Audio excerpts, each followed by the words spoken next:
It's easy to think that the Bible is full of stories about people that did everything right. We got Mary and Joseph. David starts off young. He slays the giant young. He has more faith than everybody else. Then we get other people. We get like Samuel, little boy, and he's sleeping, and he hears God calling him. He gets up and responds, and he serves God his entire life and does really well. And so it's really easy to think that the Bible is full of stories about people who start off right and do everything right with some minor mishaps like murder and adultery, right? It's easy to think that that's what the Bible is about. That is wrong. Most of the stories of the Bible, most of the people in the Bible are not people who did everything right, who started off right and did everything right, but rather people that failed most of the time. But especially if you've got some insecurity about your past, you look at this and you say, well, this is what the Bible is about. God uses people who start off right and who keep going right and who finish right. And that's wrong. This is a tangent. I don't chase rabbits, right? This is why I manuscript my sermon, so I don't chase rabbits. But I want to chase this for just a second. Your insecurity is always going to reinforce what you already think about yourself. Right? When I was a kid, I had big ears. Still have big ears, but I'm growing into them. One of these days. But I assumed everybody was thinking about my big ears all the time when they would look at me, thinking about my big ears. And anytime somebody would make a comment about that, I just reinforced it. This is what everybody thinks. And all the times that nobody said anything about it, that didn't do anything for me. Because anytime we're insecure about something, we just let everything around it reinforce it. And I just want to tell you that if you're insecure about your past, you're insecure about the things that you did when you were a teenager or as an adult or whatever it is, you're insecure about those things, Satan is going to use everything that happens to you to reinforce that that's the truth, that that's how everybody else feels. And that's wrong. Nobody was thinking about my ears. It was me. They were too busy worrying about their own insecurities. So if you're insecure because, well, when I was a teenager, I did this. Well, I grew up in the church, but then I wandered away and I did a lot of bad things. Or I didn't start out in church, so I can't be used. I waited until I was later, so I'm not a good example of things. Or you grew up in church and you did everything right, but you're like, my testimony is so weak because it's just boring. I just did everything right. It's so boring. Nobody wants to hear that. Whatever your insecurity is, everything else is going to reinforce that. So just don't listen. We look at the Bible and it is full of stories about people who did the wrong thing almost constantly. But the Bible is not about people, it's about God and the fact that He shows grace over and over and over to broken people. God generally did not use people who did everything right. We've got a few exceptions, and even the ones that did everything right didn't do everything right. Most of the stories of the Bible are about people who did the wrong thing most of the time. And God used them anyway. And so for the next few weeks, I want to take you through the story of a guy who was a typical church kid. He's third generation follower of God. He never spent a day in his life where his family did anything but worship the one true God. He knew all the answers. He could go through everything with you. He could tell, like, he wasn't in Sunday school, but you know what I'm saying, right? He had perfect attendance. His grandfather spoke to God personally. His dad spoke to God personally. And so he was raised in faith, but like so many second generation, third generation people raised in faith, that faith was pretty easy to turn on and turn off. It was pretty easy to walk away from. He knew all the answers, but he also knew how to get around it. And that guy is named Jacob. Jacob is a man who spent his life fighting with God. More than fighting with God, he spent his life wrestling with God, going back and forth about what God wanted him to do. And he started off like many of us, a guy that was raised in faith, raised to know God, raised to believe God, but who decided that that was useful when it was useful and not when it wasn't. But God used Jacob. God used Jacob. God shaped Jacob. God accomplished His purpose with Jacob. Jacob made it as difficult as possible on himself. But his past did not stop God from showing him grace or using him. So if you don't know who Jacob is the grandson of Abraham. And if you don't know who Abraham is, just He's the father of the Jews, right? He's the one that God called to establish a people from. He's the grandson of Abraham. Abraham and his wife had trouble having children. They could not have children for a long, long time. They came up with some really bad ideas about how to accomplish God's purpose that led to a lot of family drama, but none of those things worked until really towards the end of their lives, God gave them a son. But before he gave them a son, he made Abraham a promise. Several times he made him a promise. And that promise is recorded 5 different times, and it's a little bit different each time. It grows a little bit as it goes on. But the last time that he made him that promise is actually after part of the promise had been fulfilled. Abraham had been given Isaac, had been given a son through his wife Sarah, and they go, God says, I want you to go sacrifice your son. And even if you don't know all the rest of this, you probably heard about this, that Abraham's going to sacrifice his own son, and Abraham takes him up on the mountain, and he's going to kill him on the mountain, and God sends a replacement sacrifice there. And when Abraham shows faith that he's willing to sacrifice his son, and what we're told is that he believed that God would bring him back from the dead because he promised Isaac. When he showed the faith to make that sacrifice that God wouldn't let him go through with, he made the promise to him the final time. And this is the promise. And this is the one that sums it up the most. So this is why we're going with this one. Genesis chapter 22, verse 17. I will surely bless you, and I will surely multiply your offspring as the stars of heaven and as the sands. I need to fix that. Sand that is on the seashore, and your offspring shall possess the gate of his enemies. And in your offspring shall all the nations of the earth be blessed because you have obeyed my voice. So we've got some promises. First of all, he's going to have children. And this is a big deal to people who don't have children, that you are past childbearing age, but God is going to give you a child, a son, not just a child, but a son who will carry on your line and do big things through that. A promise is a son. At this point, God has already answered that prayer and given them Isaac. He says, I will give you a son.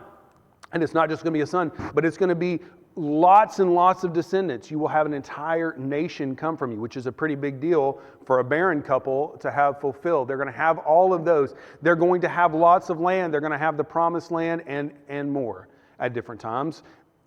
Abraham never possesses that. Isaac never possesses that. Jacob never possesses that. It's about 400 years after this before God fulfills that promise to give them the promised land. He's going to have all of this land. But this is the big promise that they didn't think of very much of. Like they were focused on the kids and the land and the wealth and all that stuff. But the promise for us that matters the most is this, that in your offspring shall all the nations of the earth be blessed because you have obeyed my voice. That God is going to bless not just Abraham and his family, but the entire world through that. Now, they think, oh, this is talking about having lots of kids. This is what it is. Exciting. Let's have lots of kids. But we find out in Galatians, the Apostle Paul tells us in Galatians that God was not just talking about lots of children. He wasn't talking about offspring plural, but he was talking about offspring singular. That one descendant of Abraham would come and would be a blessing to everyone in the world, all the nations of the earth. They didn't know this, but God's actually repeating a promise that he'd made to Adam and Eve. When Adam and Eve sinned, God cursed them, but before he cursed them, he cursed the snake that led them into temptation, that tempted them. This is what he said to the snake. Because the Lord said to the serpent, because you have done this, cursed are you above all the livestock and above all the beasts of your field, and on the belly you shall go, and dust you shall eat all the days of your life. Let's keep going to verse 15. He said, but also I will put enmity between you and the woman, between your offspring and her offspring. He shall bruise your head, and you shall bruise his heel. That this is a repetition of the promise made to Adam and Eve, that God would bring a defeat to sin, to Satan, and a rescue to us. It said that there would be a descendant, an offspring of the woman that would come, that turns out is an offspring of Abraham as well that would come, and that offspring would be bruised by the one who led us into sin, but would overcome him and crush his head. And that is Jesus, who is a descendant of Adam and Eve, who is a descendant of Abraham, but was God himself placing himself in human flesh so that he might fulfill the promise to be a blessing to all nations, so that anyone who recognized they were a sinner, anyone who realized that he was the only Son of God that came to save the world, and who cried out to him for rescue might be saved. And that promise that was made in the garden, that promise that was made to Abraham, would be fulfilled through Jesus. But they didn't know any of that. All they knew was that God had made a promise to give them wealth, to give them land, to give them descendants, and to take care of them, to be their God. So Abraham has Isaac, and God makes the promise again and reinforces that this is not just fulfilled through your first son, but it will be fulfilled on and on and on. So Isaac marries a woman named Rebekah, and they have the same kind of problem that his parents had. They could not have children, at least they struggled to have children. It took them about 20 years to get pregnant. They waited a long time to have a child, and it seemed like God might not fulfill his promise. But when it came to when she finally got pregnant, they were thrilled, not just because this is a new baby, although that's exciting, not just because you haven't been able to have a baby for 20 years and now you're having one, but God is going to keep his promise. But there's a problem right off the bat, and that is that this is a rough pregnancy. The two kids are fighting from inside the womb. They're already fighting. Genesis chapter 25, verse 22 says, the children struggled together within her, and she said, if it is thus, why is this happening to me? And she went to inquire of the Lord. God, can you imagine having a pregnancy so rough that you schedule a meeting with God to find out what's going on? It's not just morning sickness. It's not just the baby kicking. They are fighting inside me right now. God, what is happening? And this is what he says to her. The two nations are in your womb, and two peoples from within you shall be divided. The one shall be stronger than the other, and the older shall serve the younger. I'm going to fulfill this promise, but there's going to be trouble that leads up to it. Because I've not just given you one son, I've given you two. And these two have started fighting already, and they will not stop fighting until the end of their lives. But he gives a prophecy there too that they pay no attention to. He says, maybe she pays attention to it and her husband doesn't, but one will be stronger than the other, and the older will serve the younger. And that is that the birth order will be reversed, that the normal way of doing things will not be done with them, but instead God will choose the younger. And God has a tendency to do that. If you look throughout the Old Testament, God chooses the younger son over and over and over. He chooses the younger son rather than the older son. He goes with the one he chooses rather than the one that has the right to it. He does this thing over and over and over again. But he says to her, look, this is the way it's going to be. And you have a couple of options about how to handle this. You can listen to the words of God and work within what he's told you, or you can just ignore the words of God and do whatever you feel like doing, and that seems to be the path that they chose. The boys grow up, and we get our first story about Jacob and his brother Esau, two twins that were born. We get our first story about them that really defines who they are and defines the two of them for the rest of their lives. This is how they will be defined for the rest of their lives, by the mistakes that they make when they're teenagers, or maybe a little bit older. The mistakes that they make then. And this is what we're going to talk about today in Genesis chapter 25. Now, we're told two things about these boys when they're born. One, the first one comes out, and his name is Esau. He is red and hairy. That's what we know about him. He ends up being a man of the field. He's an outdoorsy man's man. He stinks. That's the things that we get from him. He is outside working with his hands, doing things, hanging out with his dad. Jacob, we're told, is not hairy or red and is a homebody. He wants to stay at home. He works at home. Our first introduction to him, he is making soup, like he's doing his thing at home. He's not the outdoorsy guy's guy. And that's what we're told about them. And we're told because one hangs out outside with dad prefers Esau. But because one hangs out at home with mom prefers Jacob. And this division between mom and dad and two brothers will go on for the rest of their lives. And it starts off right in this story in Genesis chapter 25. So once when Jacob was cooking stew, Esau came in from the field and he was exhausted. And Esau said to Jacob, let me eat some of that red stew, for I am exhausted. Therefore his name was called Edom. So we've got them doing their thing, doing their stereotypical thing. Esau is out in the woods doing whatever he's doing. It's not woods, but that's what I think of, because when you're outside, he's outside doing his thing. He's out in the desert. He's going through the wilderness doing his thing. And he comes back so hungry he thinks he's about to die. That seems a little dramatic to me. Let's give him a little grace, though, right? If I went a day without eating, it would probably be good for me, right? Destin does this kind of thing on purpose, like it would be okay for me. I do not ride the line, I don't know if you can tell, but I do not ride the line of starvation very closely. This is a very different situation for people that don't have access to the food that we do, that don't have even rich people don't have what they have. If he's been out hunting for a few days and has been unsuccessful, he's going to be real hungry and real tired. It's not just oh, I'm so tired. But he's being a little dramatic. He's probably not going to drop dead. But we can give a little bit of grace on that. But he comes in and he's so hungry that he says to Jacob, give me some of that red stew, for I am exhausted. And this is how you know that this is going to be a defining event for the rest of his life, is because they change his name because of it. From then on, people not speaking to his face, maybe later people speaking to his face, but then on, people not speaking to his face will call him red. They'll call him Edom, which means red. And if you read through the Old Testament, you see Israel has constant encounters with the Edomites. Those are his descendants. For the rest of his life, he will be called red after the soup that he went to eat. And I'm sure that he says that people call him red, and people say, why do people call you red? He says, oh, that's because I got red skin and I'm real hairy. They call me red. It's because of the soup, and what he's about to do right here. He says to his brother, give me some of that red stew, for I am exhausted. Verse 31, though, Jacob says, okay, sell me your birthright. I'll give you some soup. Sell me your birthright for soup. And what does that mean? What's his birthright? Well, you got to understand, these are wealthy people.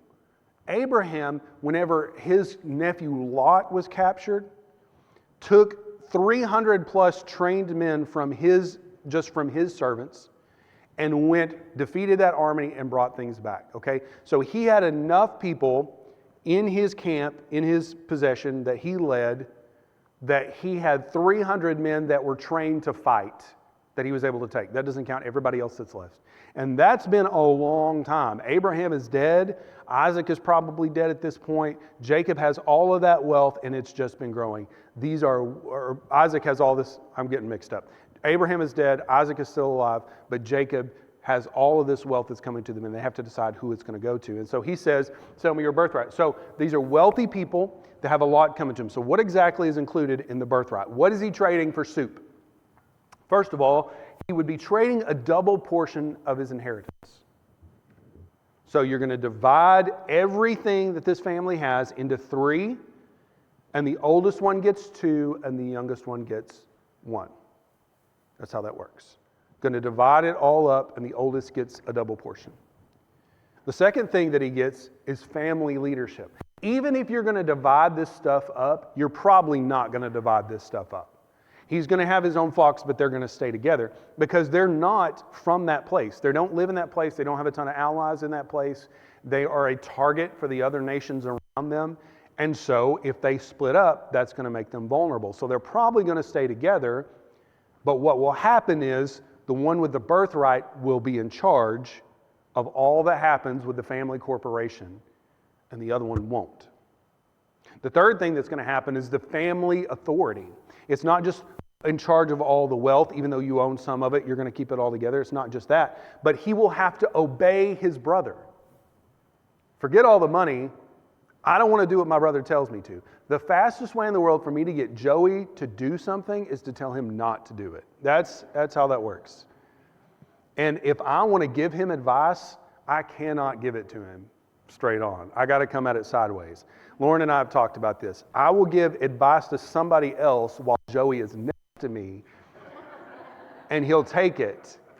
But if I give him advice, it's not happening. Take all the money out of it. One's in charge of the family and the other one's not. And the last thing is that whoever has the birthright will be the heir of the covenant with God. That God has made an agreement with them we just talked about. and you will receive that covenant, that agreement with God. That's the birthright. And the reason that Jacob wants this so bad is not just the general second oldest, but they were twins. They were born at the same time. In fact, we're told in the verses that we skipped that when Esau came out, Jacob had a hold of his foot. Okay? That's how close they were born. We're talking seconds, milliseconds of each other when it comes to birth order.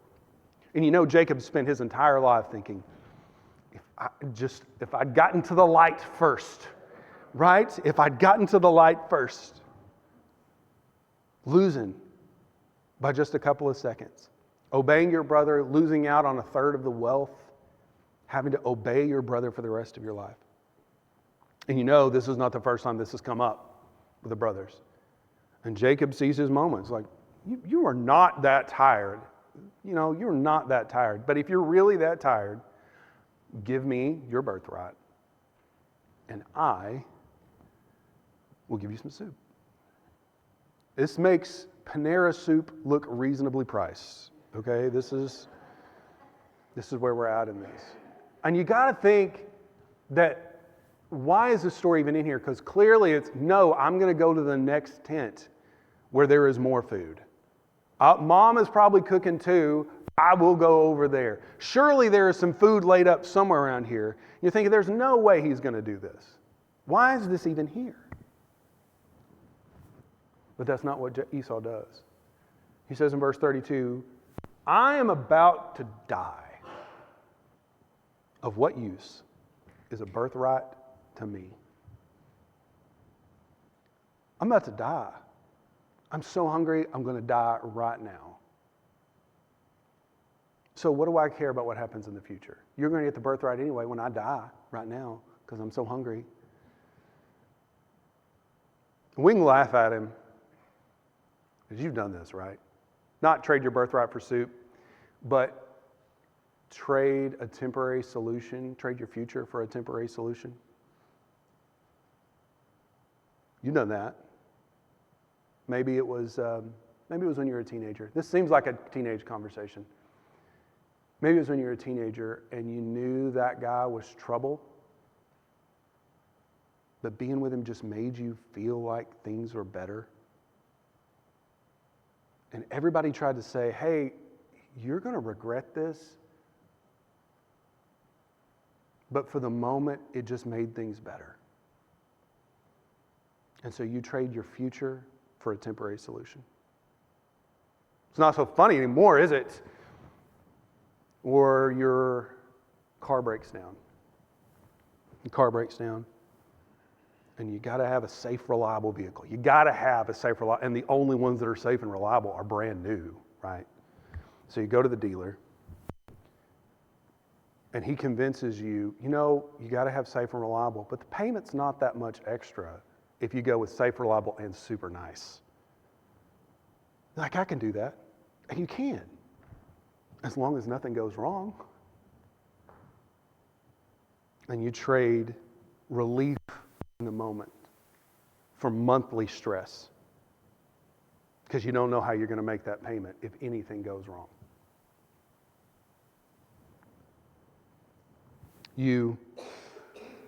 I challenged you last week to share the gospel with somebody. Maybe that happened this week for you, that you were there and you were in the break room or you were talking to somebody and God said, this is it, this is the door, this is when you share the gospel. And then somebody else walked in, somebody that you're afraid is going to go talk to HR about what you're doing. And you traded the relief of disobeying God for the long-term consequences of obeying God. Trading your birthright for soup because you're so hungry you think you're going to die is a little ridiculous. But we have all been in the position where we trade a temporary solution, trade our future for a temporary solution that we regret for the rest of our lives.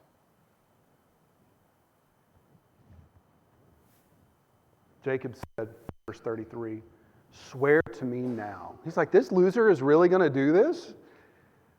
Like, he is that dramatic that he thinks he's going to die right now. So he's really going to give me his birthright for soup. I don't believe you. Swear it right now. And so he swore to him and sold his birthright to Jacob. Then Jacob gave Esau bread and lentil stew. It's not even good soup, guys. It's lentil stew. And he ate and drank and rose and went his way. His problem was solved. Relief was had. For the price, small price, of his future. Thus Esau despised his birthright. Despise does not, this Hebrew word that's translated despise does not mean hate. It means that you decide it doesn't have any value.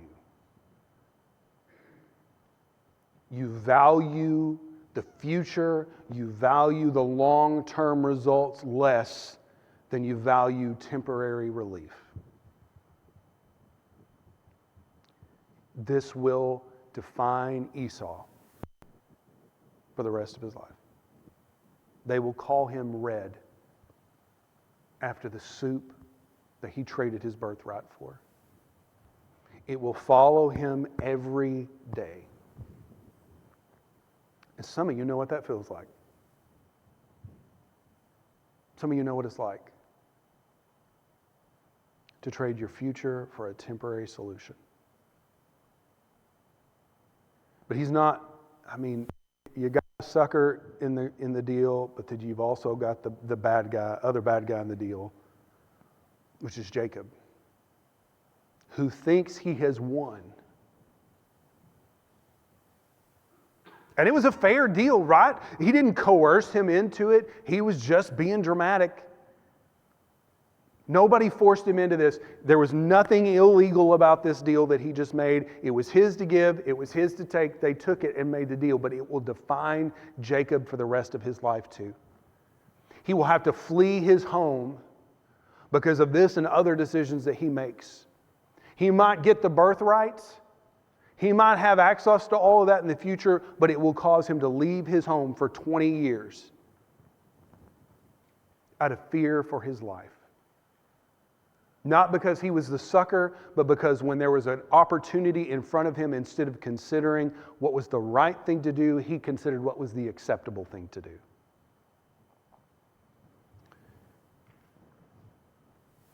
And that is where we start with a guy whose name will later be changed. A guy who nobody in his family thought too much of except his mom because of the way he treated his brother. A guy who will later deceive his blind dad.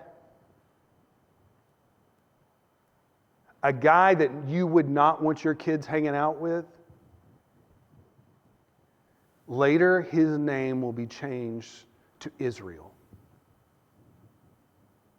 And his sons and a couple of grandsons, and it gets kind of complicated in there, his sons and his grandsons will end up becoming the 12 tribes of Israel. And even today, when you look at who it was that God chose to use to establish his people, it will be Jacob that he uses. You say, I can't be used by God. Because I messed up. I didn't come to God till late, and I messed up. I was all over the place in my teenage years. If God can use this guy, then why would he not use you? There's three big things I want you to take from this story. First of all, let's learn from Esau for a minute. Don't trade your future for a temporary solution. Don't trade your future for a temporary solution. The pain that you feel right now is all you can see, and all you want is relief from that pain. But don't lose sight of the future. because the solution you choose to the momentary pain may ruin the future. You're having a rough time, and you know that in the past one drink has always led to more.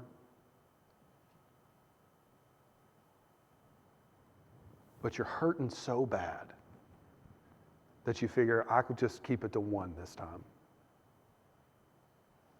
And you go and you have one, and before you know it, there's quite the bar tab. Like it was just today. And then you find yourself on a Tuesday afternoon drunk in a bar. You know what's, I used to do insurance inspections. I would have to go around and take pictures of the saddest places in the world. And I went to bars quite a bit. And the saddest place in the world is a bar on 2 o'clock on Tuesday afternoon. The people that are in there just hopeless, or they wouldn't be there. But you find yourself there. And your money's gone, and you've lost all progress because you just wanted relief in the moment.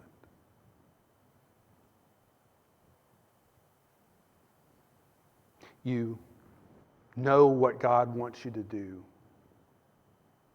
God's calling you to share the gospel with that person. God's calling you to step up and do something in the moment right now, and you're just afraid.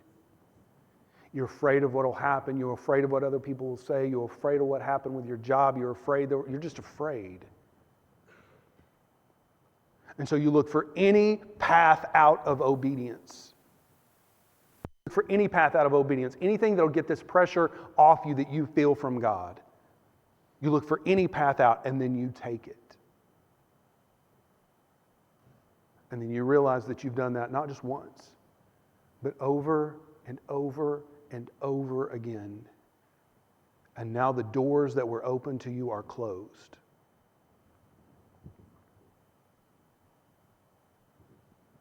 You got little kids. Maybe you got big kids. And you've got a limited amount of time with them.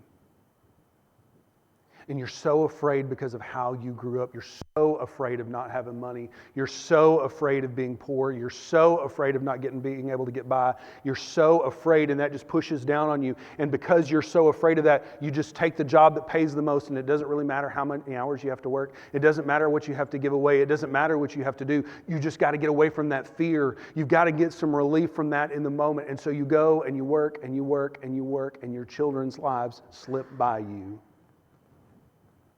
And they turn 18, and you wonder, why do they not follow God? Why are they not here at church? What's going on? Only to realize that you traded relief in the moment for your future and theirs. Cooper had his 15th birthday yesterday. 15 is one of those weird ages, right? Like it's one of those like you're almost able to drive, right? There's not a whole lot to go to that, but I was in bed last night, and after celebrating his 15th birthday all day yesterday, I realized 3 years.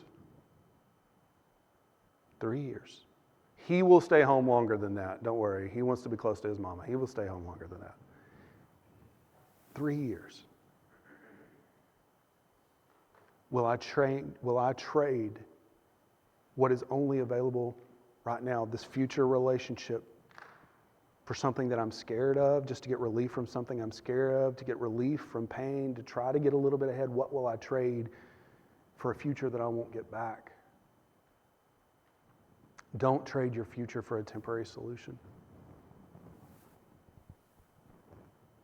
You say, well, it's too late. I already did. And I can't get it back. Your future is not over. There are more decisions to make. And God is a healer. God gives grace. And you're not getting it back. But God can fix what was broken.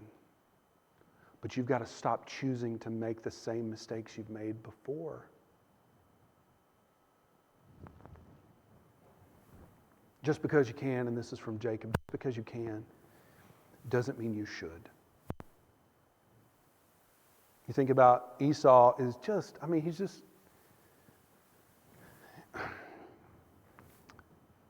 Not all the lights are on upstairs, I guess. That's what you can think about him. But Jacob was the clever one. Jacob was the smart one. Jacob saw the path that he could take to get what he wanted. And honestly, he played by the rules. But he will be forever known as a trickster. He will lose his relationship with his brother. He will destroy his relationship with his dad. Because he took a deal that was fair, that was square, that was within bounds, but that no one should have taken. And you, child of God, will face the same kind of deals. You will face opportunities to do what is fair, to do what is square, to do what no one can condemn you for because you stayed within the boundaries, but does not fit within what God has for you. Your integrity is not worth whatever it is that they're selling it for. Your integrity is not worth whatever it is they're willing to pay for. Your integrity is not worth it. You are a child of God here as an ambassador of God, and you should be one who sacrifices the things that will take advantage of people, not the one who takes advantage of people. Because Jacob and Esau will be done for a long time. And you might get the better of the deal, but you will be done with that person and the people around you who see it. Just because you can doesn't mean you should. But here's the last thing. Even if you did what you shouldn't do, you traded the future for a temporary relief, even if you did, God is not done. God's not done. Jesus died for us while we were still his enemies. Jesus died for me before I had committed any of the sins I've ever committed in my life. Knowing the sins I would commit, he still died for me. He died knowing what you would do. And he still died anyway. And you've got this insecure part of you that says, well, I've traded my future for a temporary solution. I took advantage of somebody and now I can't get that back. I've done these things in my past and God is surely not going to use me. There are about 3 examples of people who started off young and obeyed God and with some exception of some minor bumps in the road, did everything right. There are 3 that I think of. But there's a whole lot more who are people who are like you, who are broken, who are lost, who did the wrong thing, who wandered away, and God used them anyway. Jacob is not done doing the wrong thing, but God will change his name. God will use him to bless all of the children of Israel, and from him, God will choose to insert himself into Jacob's line so that we might be saved. Whatever happened yesterday, God already knew about. He has planned for your stupidity in advance. It's kind of a joke. He has planned in advance and knows what's coming. And he is still ready to use you.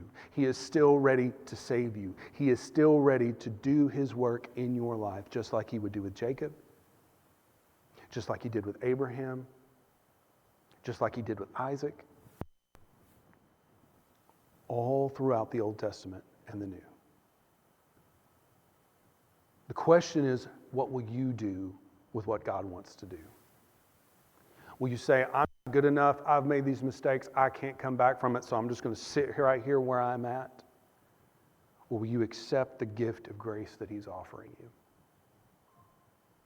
What will you do? Would you stand with me? Our Heavenly Father, we come before you right now, and I'm so grateful for your grace and mercy. Lord, I ask we would not be Esau, although we are. That we would not trade temporary relief. That we would not trade away our future to receive temporary relief. that we wouldn't trade away our future for temporary pleasure, that we would not trade away our future for temporary security, but rather that we would look to you for our provision. We would look for you for our relief. We would look to you for our security. And we would make the right call in the moment, that we would trust you to take care of us in the moment as we trust you to take care of our future. I ask that we would not be people who take the deal just because we can, but we would be people who honor you with our lives, who consider not just what's legal and not just what's fair, but would consider what is for your good and what's for your kingdom's good. And Lord, for those in the room or those watching online who look at their lives, who look at what they've done, who look at the mistakes that they've made, the decisions they've made, the deals that they've made, and say, I am too far gone.